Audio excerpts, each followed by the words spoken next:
If you take your credit card and you go shopping and you run up a large credit card debt, you're running a trade deficit with all those shops. Now, it would be pretty strange if you then blamed all the shop owners for having sold you all those things. You're ripping me off, you're ripping me off, you're ripping me off, I'm running a trade deficit. That is the level of understanding of the President of the United States. The trade deficit does not represent at all trade policies. It represents spending relative to production or earnings. We call that an identity. I teach it in the second day of my course in international monetary economics. Trump never made it to the second day.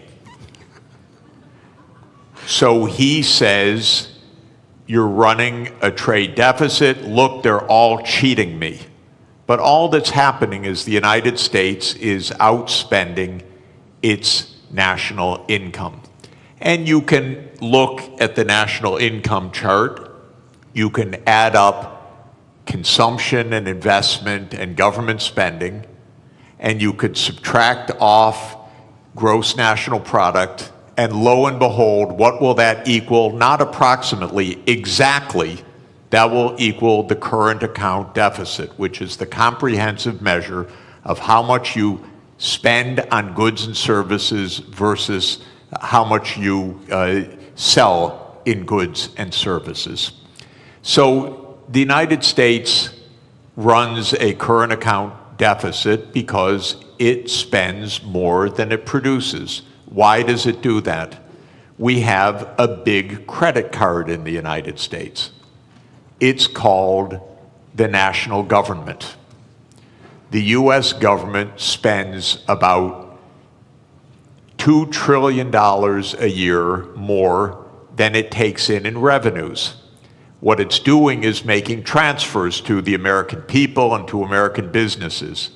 It doesn't tax Americans for those transfers because, here's another little fact, because the congressmen that vote on the budget got into office by being paid for their campaigns by rich people who don't like taxes.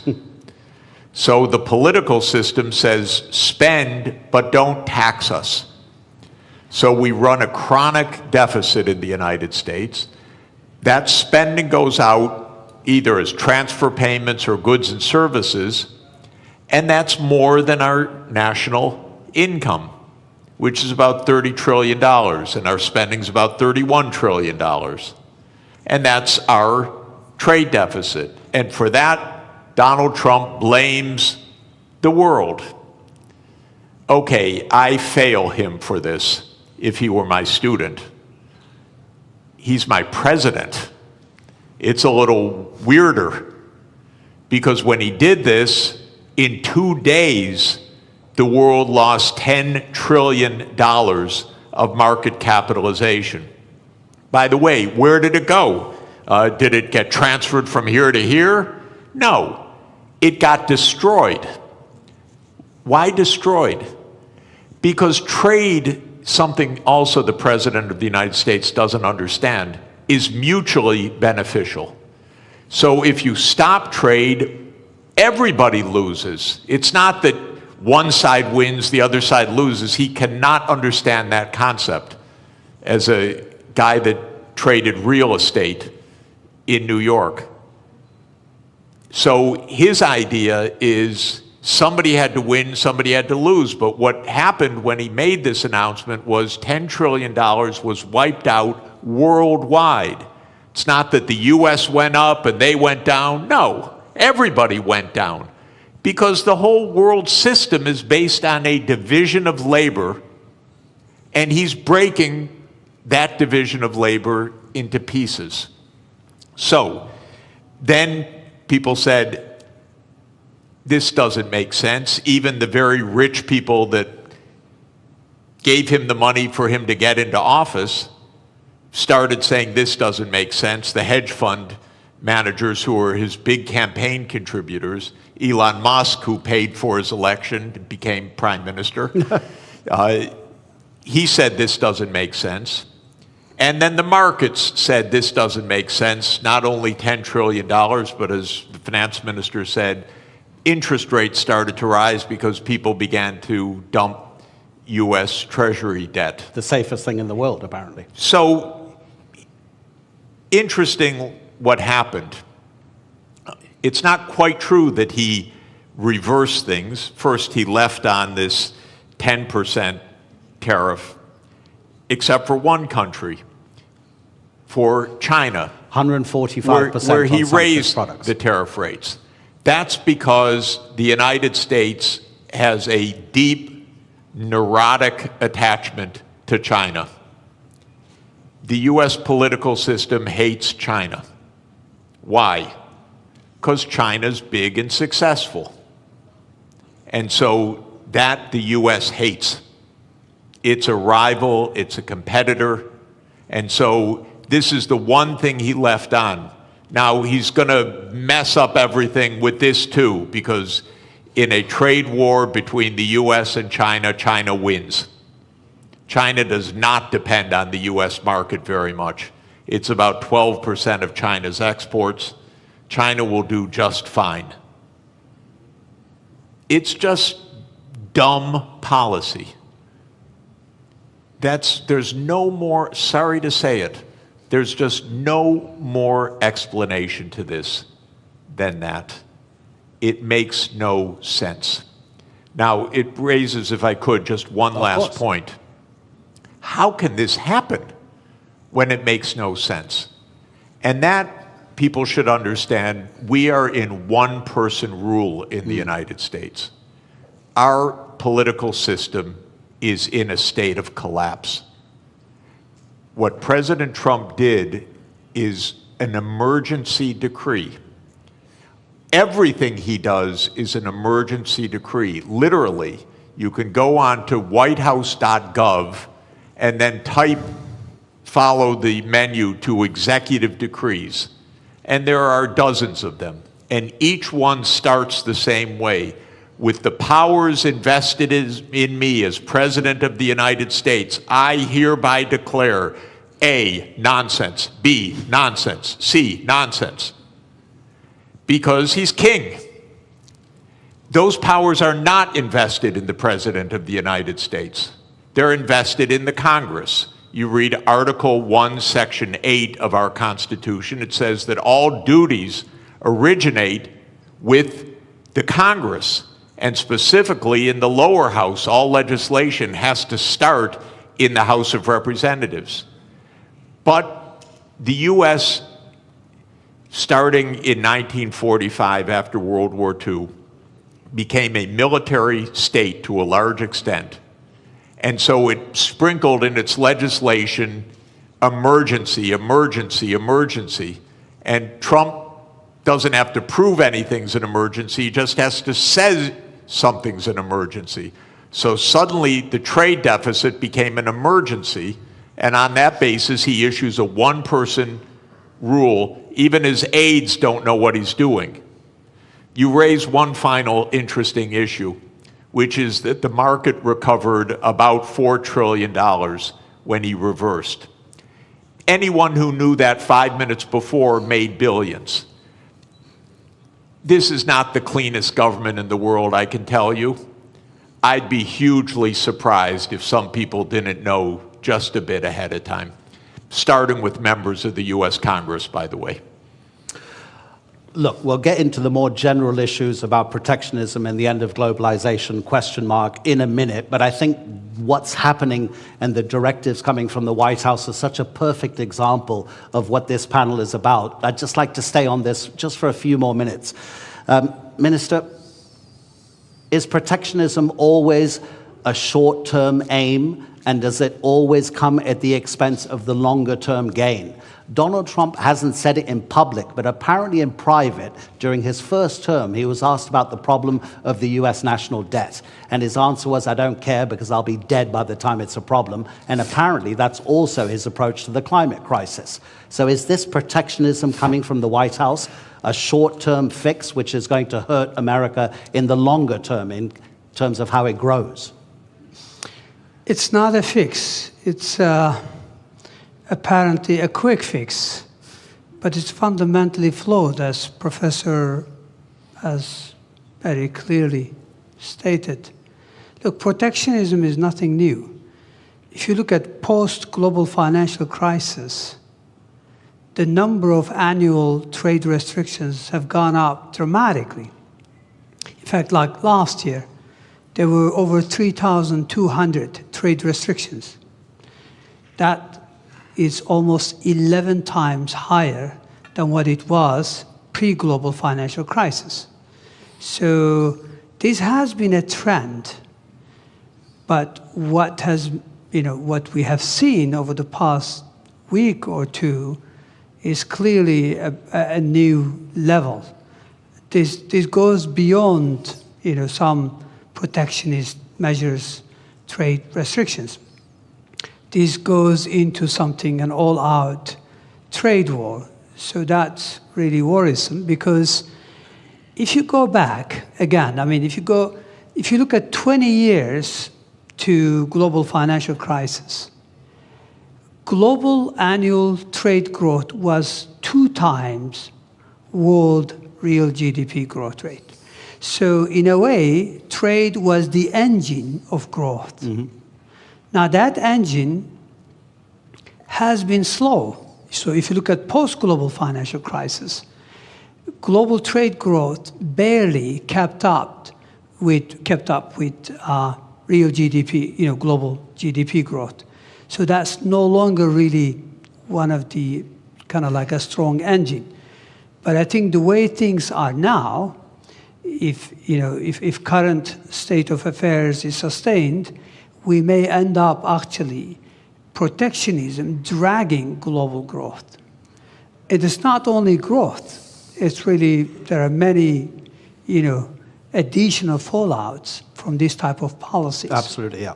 Yeah. So the answer to your question, this is not a fix.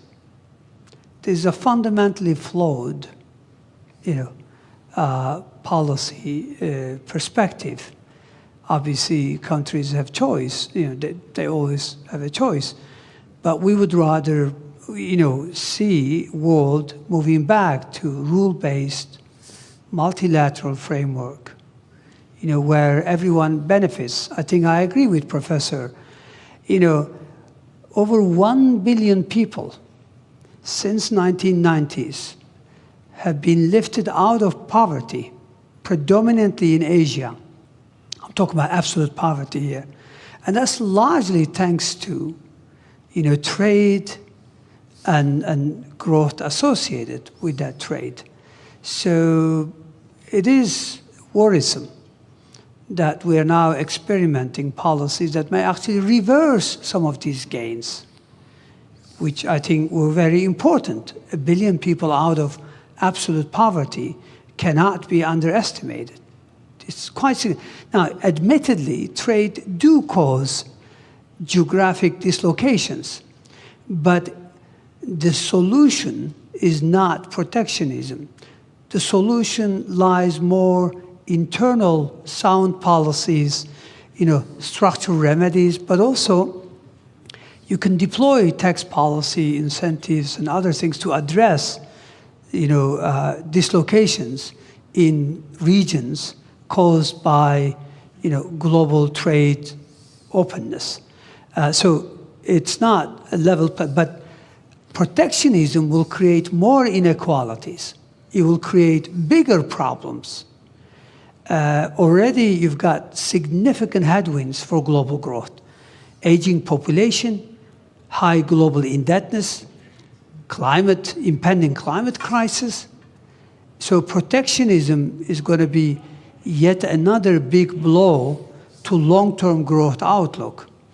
And that's why growth is barely, sustained at 3%.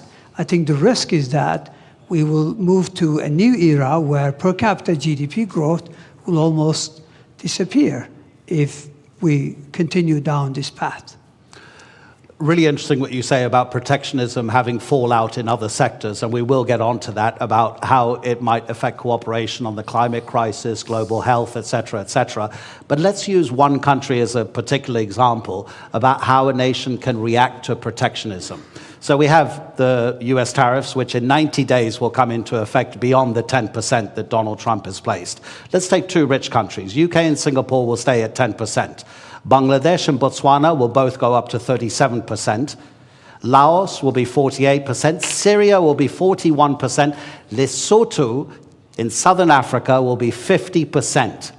In 2023, the US exported to Lesotho $7.33 million worth of goods. Lesotho in that same year exported to the United States $228 million. The US GDP per capita in 2023 was $82,800 per person. In Lesotho, it was $916.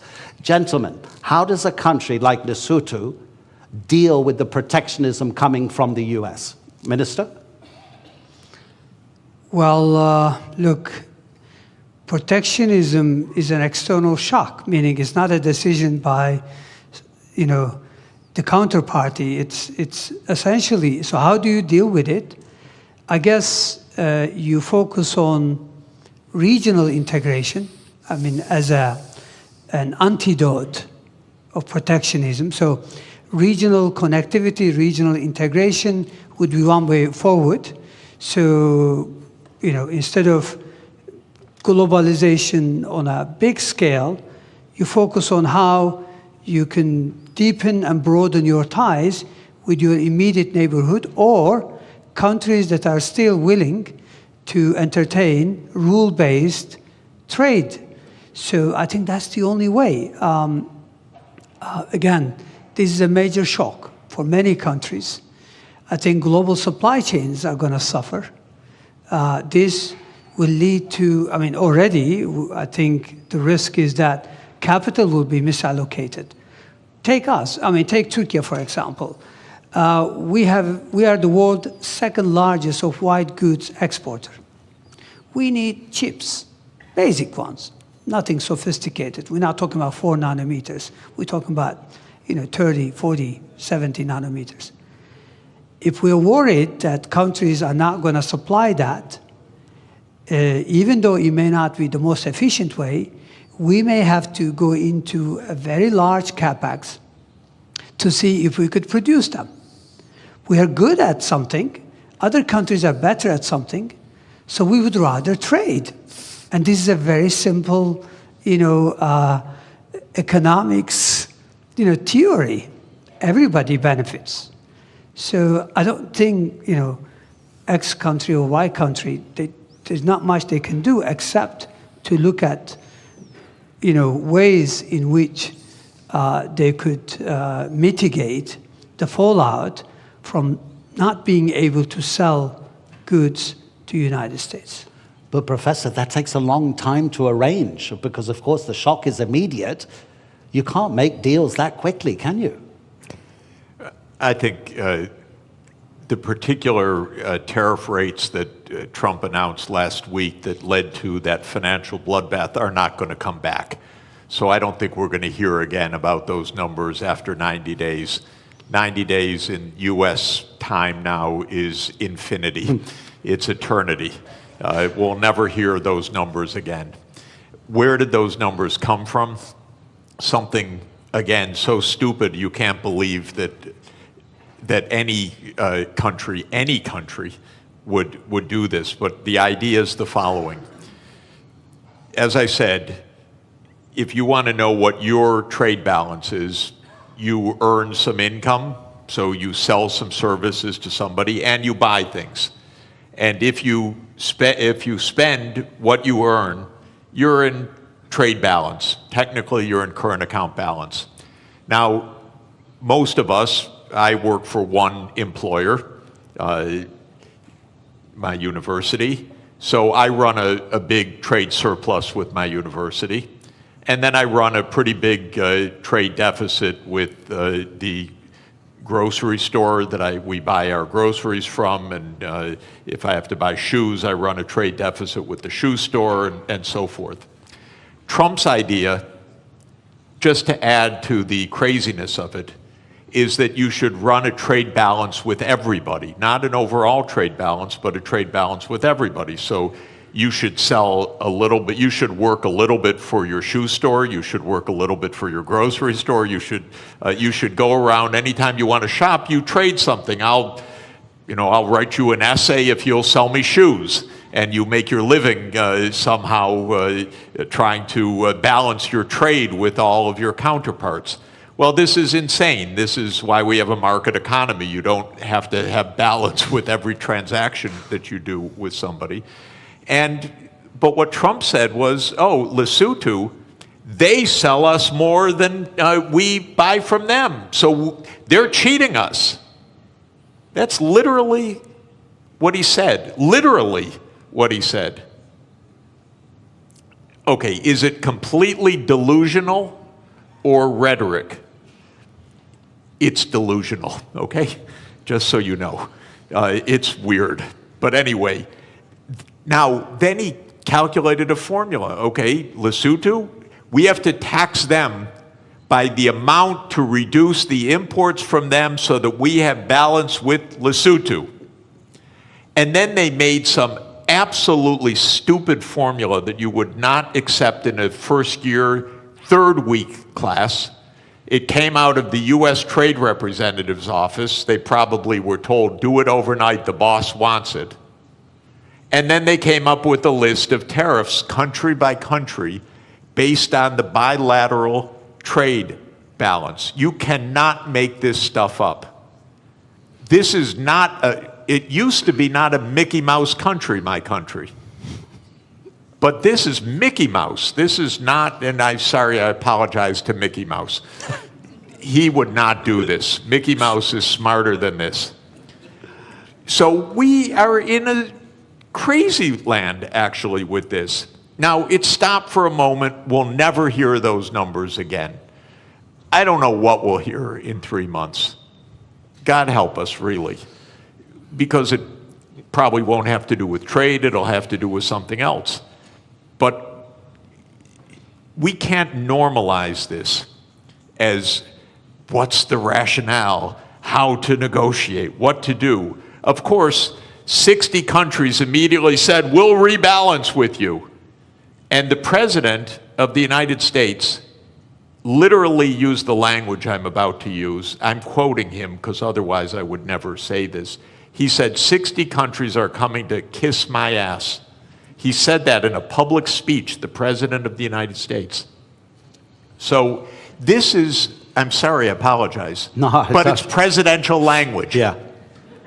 Okay? I'm only speaking at high political terms. So we cannot normalize this. We have to say no.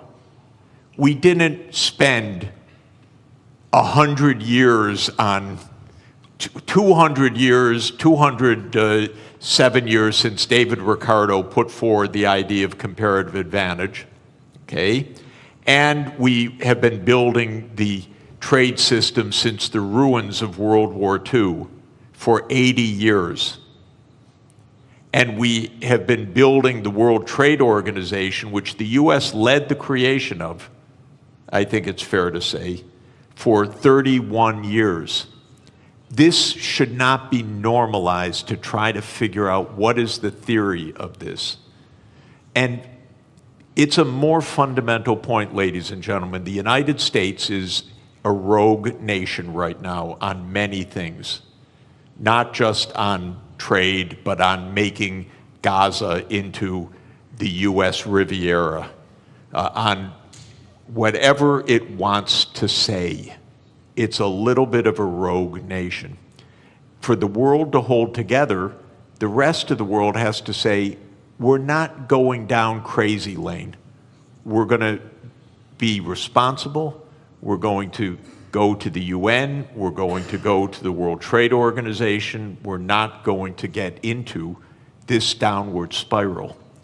Because if we normalize craziness, there is no way out. You mentioned Mickey Mouse, but there's a kind of a theme here from Bloomberg, the news agency. These are its headlines in the morning and the afternoon of Tuesday, Wednesday, and Thursday.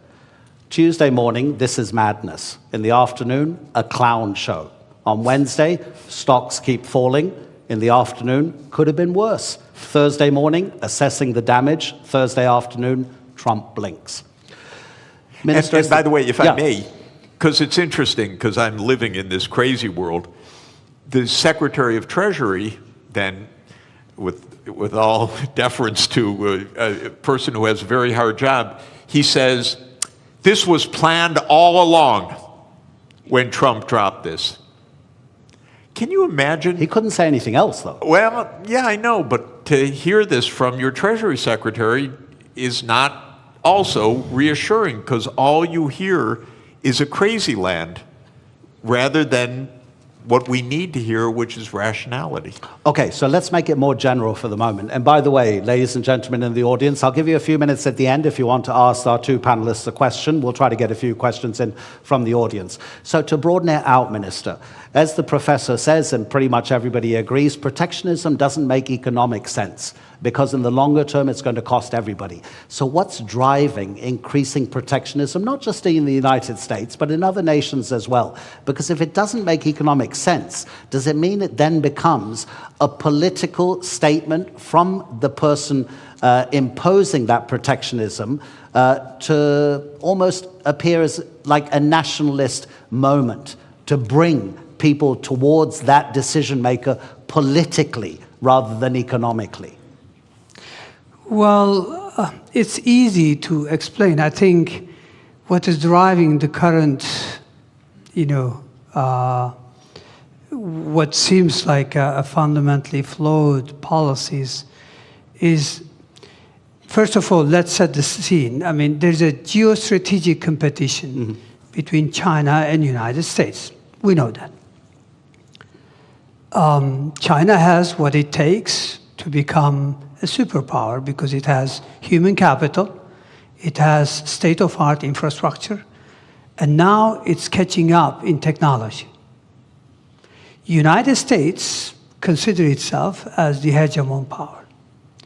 So we know from history there's always been tensions between existing superpowers and emerging ones. It doesn't have to end this way, meaning in a trade war or any other wars, but it does in the past. I mean, history tells us that we more frequently see tensions rather than cooperation. So what lies behind this? Very simple. Go back to 20 years ago, roughly speaking.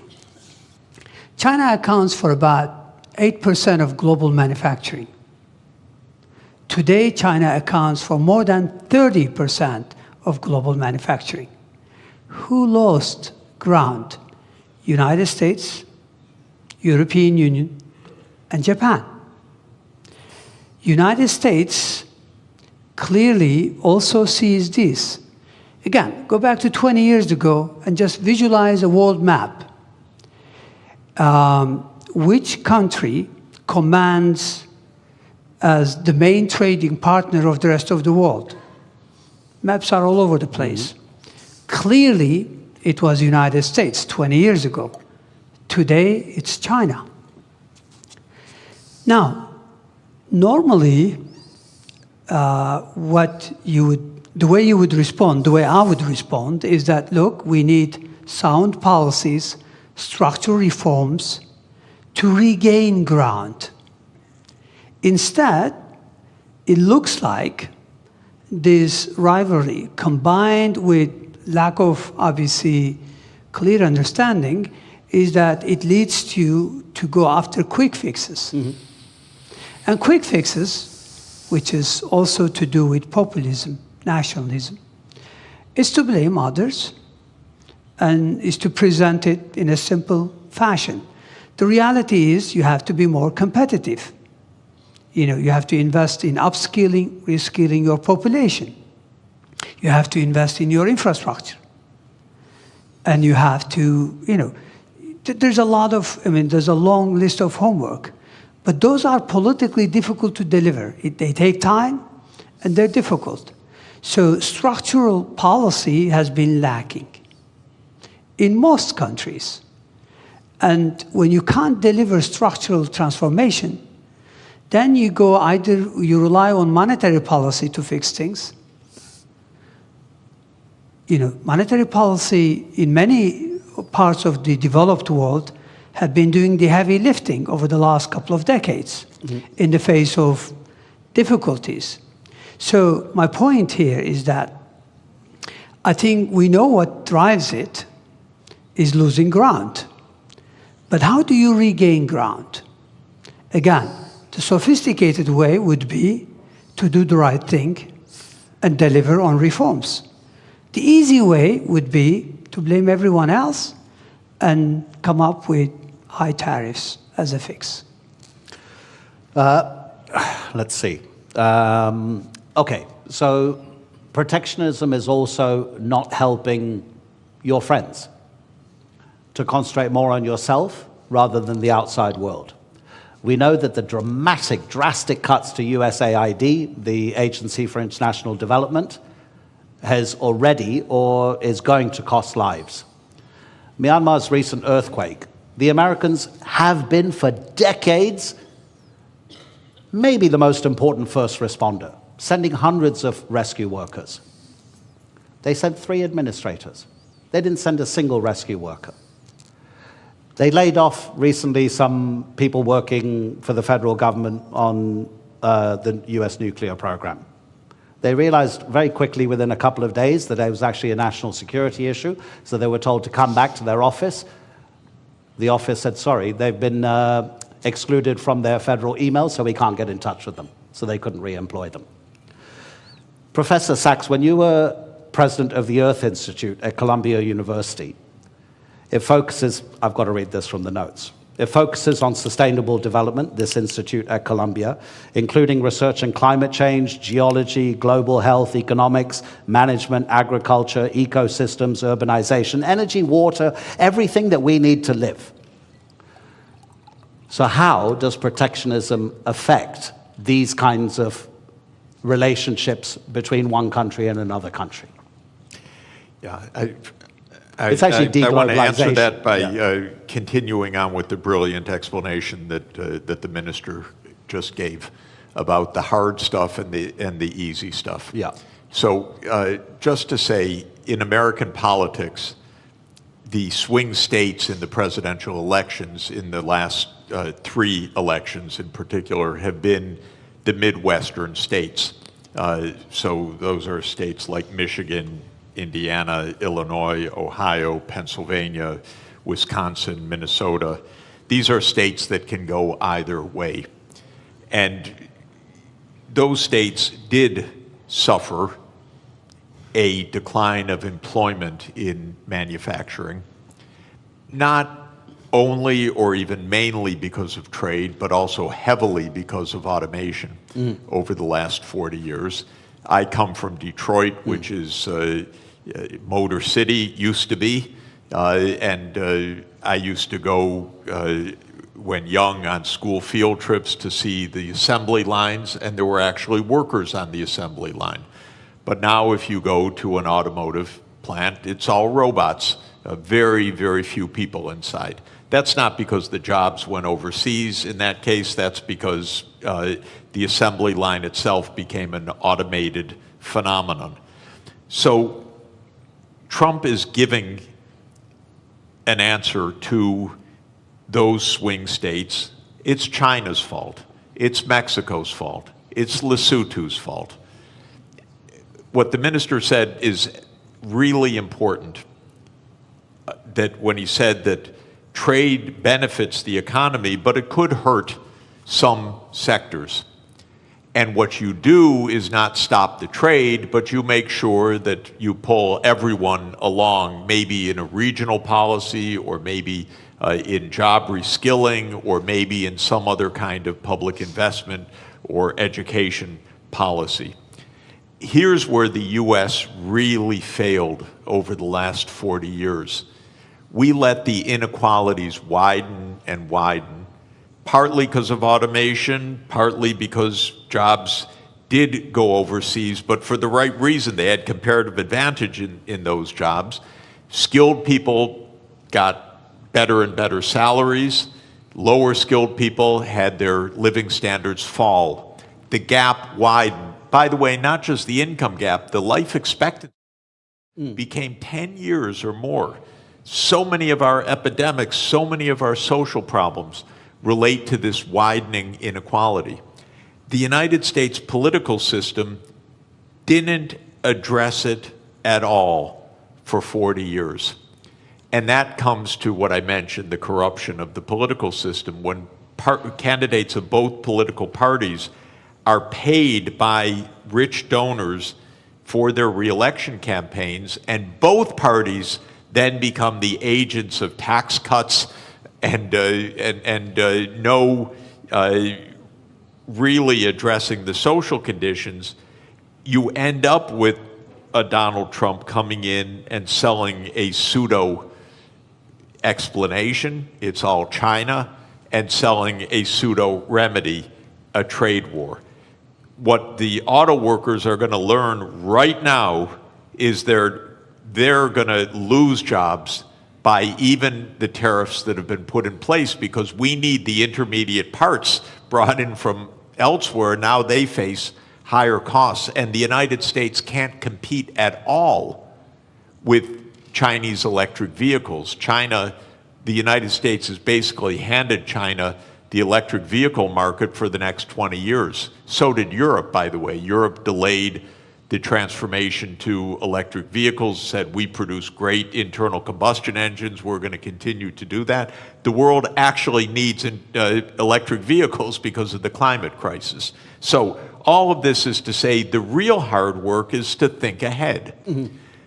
The country, by the way, in my experience of working all over the world in the last 40 years, that thinks ahead the most is China. Mm-hmm. China's success is not random. China's success actually is a lot of forward-looking planning. In 2014, China issued a document called Made in China 2025. And it wasn't a protectionist policy, it was we need to invest in the technology so we can be at the forefront. I think in 8 of the 10 sectors that were identified there, China succeeded in reaching the forefront. In 2017, China made a plan for artificial intelligence. This is already 8 years ago. DeepSeek didn't just come out of nowhere, it came out of a long-term strategy. So this is hard work that actually pays off. This is what every government should do. This is what every country should do, is look ahead. Now, you mentioned very interesting idea. We got a president who doesn't understand and maybe doesn't care about the future in the same way. But just to say, the biggest issue on the planet should be the climate crisis, not all the things we're endlessly talking about. And every part of the world is going to suffer terribly by what has been built in terrible, very dangerous climate change. It's out of the headlines. But, you know, I had a very difficult job. I was the director of an institute with 300 climate scientists for 14 years, some of the world's leading climate scientists. The reason it was a hard job is that every week they came up and told me, it's worse than we thought. They would give me endlessly grim news. And the lead climate scientist at Columbia University is a man named James Hansen, who I regard as the world's leading climate scientist. And he produced a study in January that said it's much worse than we have thought. The world's temperature has gone up by 0.3 degrees Celsius in 3 years. We have had 21 months of the last 22 above 1.5 degrees.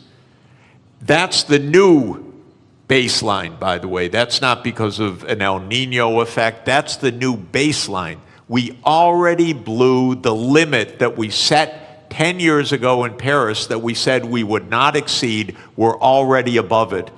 And what Hansen says is we're rising at an accelerating rate. Now the average rate is probably between 0.3 and 0.4 degrees Celsius per decade now on average. So we'll be at 2 degrees excess. What all of this means is profound danger 20 years from now, 25, 30, but we're already seeing terrible danger today.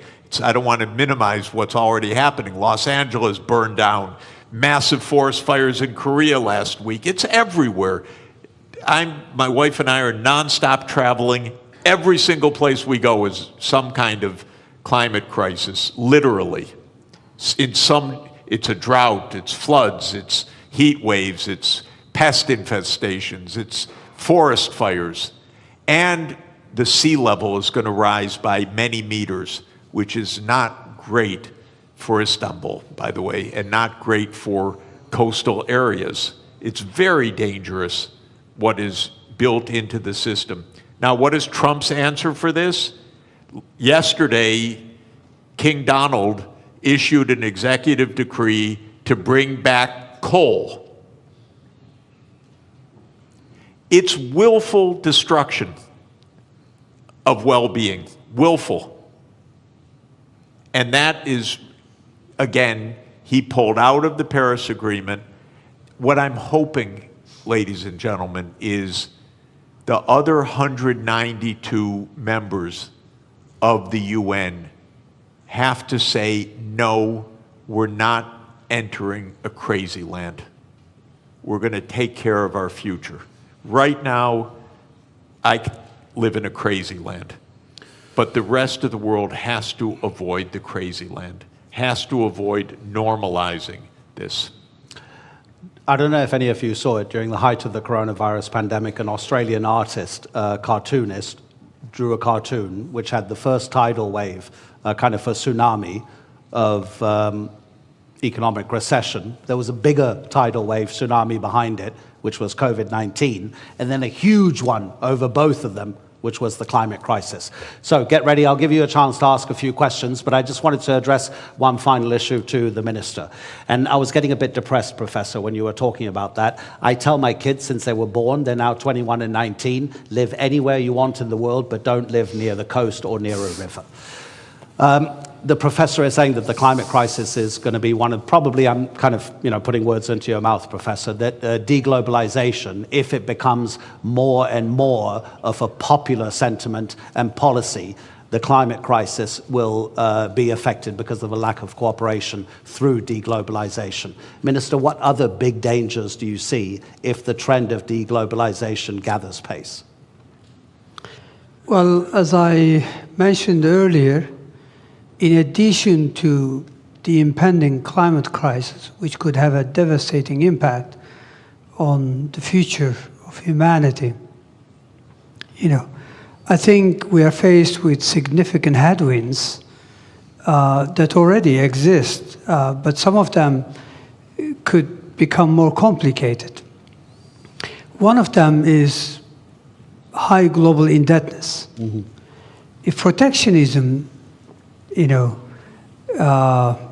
clearly goes the way it is today, meaning if we really go into these trade wars, and if this leads to higher inflation, even for a couple of years, if that's the case, then that means long-term interest rates are likely to rise.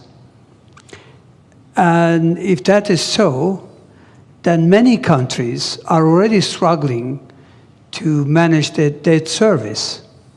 Global indebtedness, if you look at it, overall indebtedness was 328% last year. 328% of GDP. Yeah. This is huge. when interest rates are very low, no big deal. But when rates go up, clearly that's a big issue. I mean, look at the Turkish scene. Yes, we've had a domestic domestic issue that led to some market turbulence. But what happened post-April 2, CDS have gone through the roof. CDS are country risk premium. Our external bond yields, 10-year, 5-year, they all gone up significantly on the back of these tariffs. I think there are already many countries, according to UN, that pay more on interest on that than what they are able to earmark for education and healthcare combined. So I think we already have issues such as indebtedness that the current trend could exacerbate. I mean, aging population already could create huge constraints on public finances going forward. So those are some of the additional headwinds that exist that could actually serve as speed limit or a drag on growth. So I think the world, and I agree with Professor that the world has to, rather than going down this path, we need to cooperate more. We need to work more closely on climate change, on how to address other problems, because protectionism will also lead to probably global inequalities. If you don't allow AI chips to be freely available to everyone, clearly that's a big issue, because then many countries will be left behind in terms of tapping this AI that has immense potential to boost productivity. Protectionism is not limited to trade of goods and services. It's now associated with financial flows, with diffusion of technologies through FDI. So clearly, I think we'll be worse off unless we cooperate, unless we return to multilateralism. But sadly, right now, it's all about shift to minilateralism. A few countries getting together, but that's not enough. I think issues are too big for few countries to address. I think the rest of the world should come together. So yes, there are significant challenges. When you mentioned aging population, I have a good example from Europe that only 2 countries on the entire continent are having enough babies to sustain their population level. That's Ireland and Portugal. So you imagine the pressure on the taxation system and the spending on those other countries that are not sustaining their population levels and are just getting older and older and older. Okay, let me look at the back as well if anybody has any questions. We've got about 7 minutes left. And please, make it a question, not a lecture, because if it's a lecture, I'll have to stop you. Gentleman over there and gentleman over here. Okay, please introduce, there's a microphone. Thank you very much. Doesn't work? Yeah, it does work. Okay, thank you very much. I have a question for Mr. Jeffrey Sachs. My name is Sarsinan Acar, and I'm from Harici News.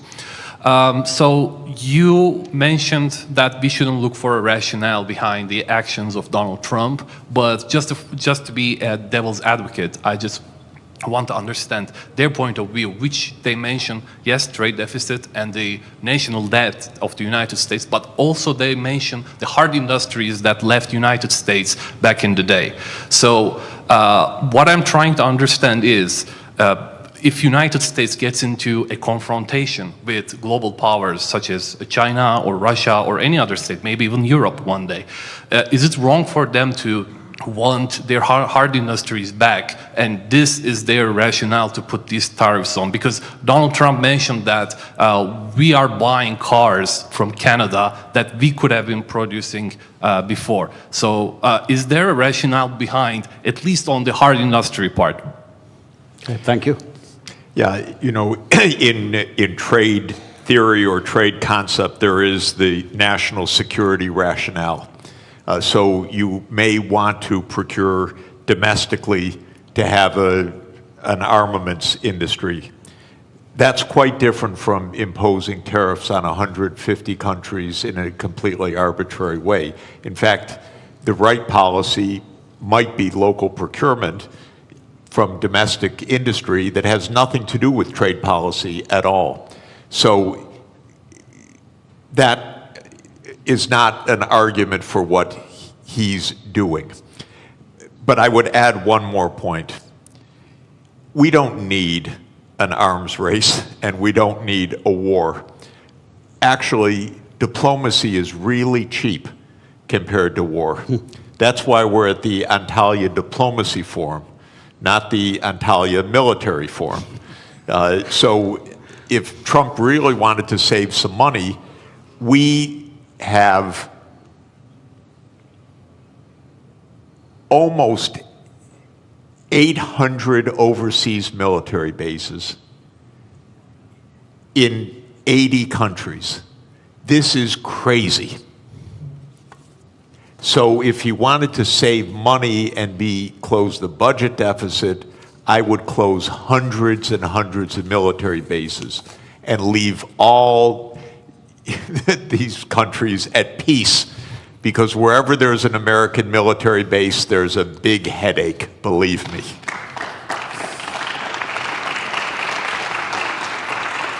Sir, okay, is your question to the finance minister? Is your question to the finance minister or to the professor? Because I want to even things up. I would come back to you if it was for the professor, but if you, okay, let's address it to the finance minister.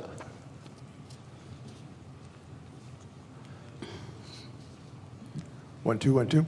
My name is Riel Miller, formerly of the OECD, formerly of UNESCO, and formerly an advisor to finance ministers, so I can address my question to a finance minister.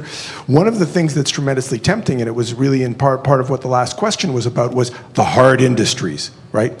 So now let's go back to being an extractive economy. Coal mining, in Canada, I'm Canadian originally, beaver skins, right, that we sent over. So resources, right? Now, we have seen in the past, historically, when there was a move from natural resources to manufacturing, it was quite difficult for the society and the politics to change, because the oligarchs of resources were not the oligarchs of manufacturing. So I have a question which relates to the historical context we're in. What if we're moving to intangible economies? What if we're moving away from tangibles in general, and those robots are going to take care of producing intangibles? How do we talk to people who are nervous and worried because they're accustomed? I go to Germany and I say, can Germany be rich without producing cars? And they go, oh, never. I said, well, could Britain be rich without producing coal? Never. And so we have this historical difficulty of making the transition. And I wonder what you can say in a country like Turkey, where you are making the transition through industry, and China through catch-up and convergence. But can we begin to talk about going beyond the tangible economy? Of course, we can imagine, because if you look at the last couple of 100 years, there has been significant, trends. I mean, if I'm not mistaken, if you go back to 200 years ago, 90% of employment was in agriculture. Today, in developed West, it's about 1%, 2%. But we are much better off. So I think we can extrapolate. It's true that we may achieve artificial general intelligence soon, meaning within a year or two, and according to experts, maybe artificial superintelligence within 5 years. And assuming that also gets converted in robotics and advanced manufacturing, chances are the traditional employment will no longer be there. So we have to come up with obvious. So that's why I think, it seems like today's debate, considering what is ahead of us, a bit outdated. So I hear what you're asking, and it's really complicated. We all have to think. I remember attending Global Economic Symposium in Kiel back in 2007. And one of the session, because I was finance minister and treasury, they put me in that session, in that panel, and the question was, when do we start taxing robots? So, look, yes, I do see that happening. I don't have the answer, but certainly we have to think about it. It'll be interesting to know if a robot will need a work permit as well, right? Okay, that's it. The time is up. Ladies and gentlemen, it was always going to be too brief with these two particular gentlemen.